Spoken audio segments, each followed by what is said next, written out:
Hello there, Adrian Reese here with Planet of the Apex. Is uh, well,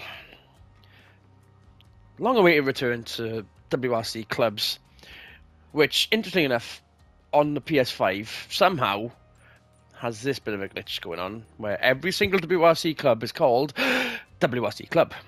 What you're looking for is Rally57, and I'm going to put the link in the description later. You'll see my username, and also the Renault Twingo in shot there. This is going to be an 11 round series, 11 different types of car, 5 stages per round, and 10 days to get each round done in. With less than 10 days to go, just over a week ago until it starts. Let's give you an idea of what's going to happen. Basic settings should be easy enough for everyone to run to. WRC points, difficulty normal, so there is damage, but it's not going to be harder to drive unless you actually wreck the thing, and a moderate amount of track degradation. Settings are how you want them.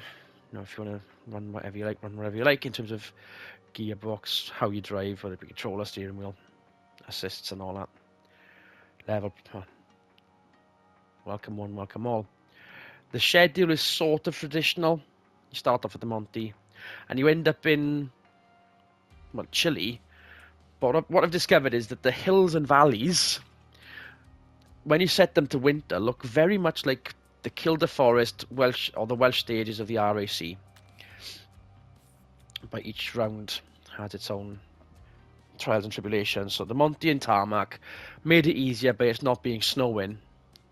And we're not using any DLC content either, so everyone can run with the base game content as well. Some of these rallies will have, basic, and then a difficult one at the end, but there's no power stage points either. But it doesn't happen every single time, so it should be relatively easy, except, it's going to be more challenging for the final stage on certain elements. That's Rally 4 cars, so that's the basic front-wheel drive, modern club level stuff.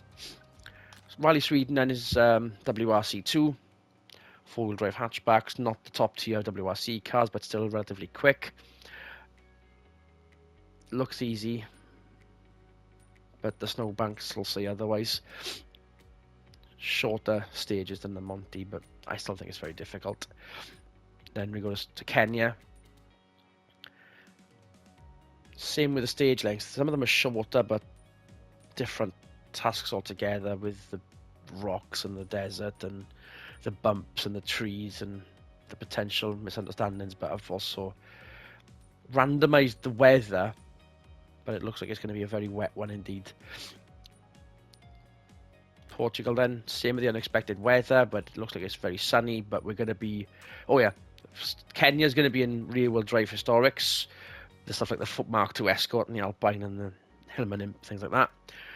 Portugal, we're doing four-wheel drive Group B, so this might be the most challenging one of the lot. The stages are relatively short, the service area is a bit more sympathetic, so you've got more time to fix your cars, because these things are going to be monsters around here. The fastest, most powerful cars in rally history.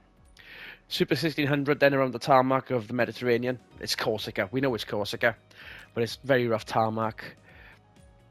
And I'm trying to be a bit more sympathetic here. Some of the stages are short, but still challenging enough. And then big, long at the end, so the service area, a bit more work to fix your cars. It's going to be slightly repetitive, this one, because effectively all these stages are in that one final one there. Nice and sunny though, not too challenging to drive on, but it'll still be a challenge. Group A then, classic rally cars around Finland. This one might be a bit dangerous too. I did try and set the weather to random, but it looks like it's going to be dry mostly. Short service areas, perhaps a bit more challenging.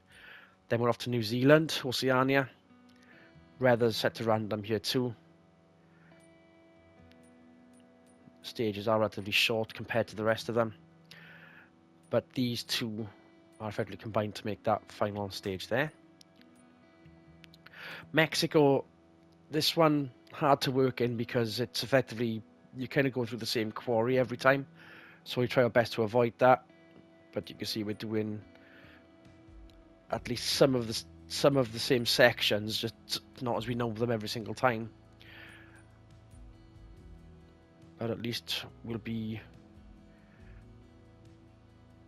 heading in the right direction on most of them, I guess. Looks vaguely familiar there.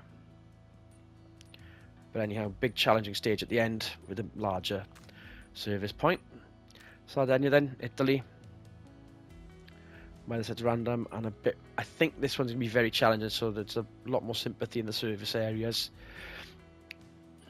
Keep forgetting them. New Zealand, we're doing rear-wheel drive Group B, so that's your Porsches, your Lancias, your Opel Mantas. Historic rear-wheel drive, that's your Ford Sierras and BMWs with a Lancia Stratos snack in. Sardinia, we're doing the rally cars we all know from the WRC days of old, Colin McRae and all that. Mediterranean, well, Spain, Iberia, it's obviously Spain. And the right car for the venue. Formula 2 kit cars have always reigned supreme on tarmac. Don't care about any WRC fan. Four-wheel drive is God, yes, but on tarmac, nothing beats a Formula 2 kit car in the dry. And then full-on modern WRC Class 1s with the hybrids around Chile. But it's going to start off in Dawn, like a RAC Classic of old. And with the snow and the mud and the potential just wet surface later when the snow melts, it's going to look like an RAC rally of old, just in a different part of the world. 25 points for a win. So it depends how good you are across every single type of discipline then. Mix of snow, tarmac, desert, mud, mixed conditions in Portugal and Italy and Mexico to some degree as well. And that starts on the 8th of February. 10 days, 10 days, 10 days, 10 days, 10 days, 10 days, 10 days. That means it's going to end in May this year. And then we'll see how well that goes. Good racing, everyone.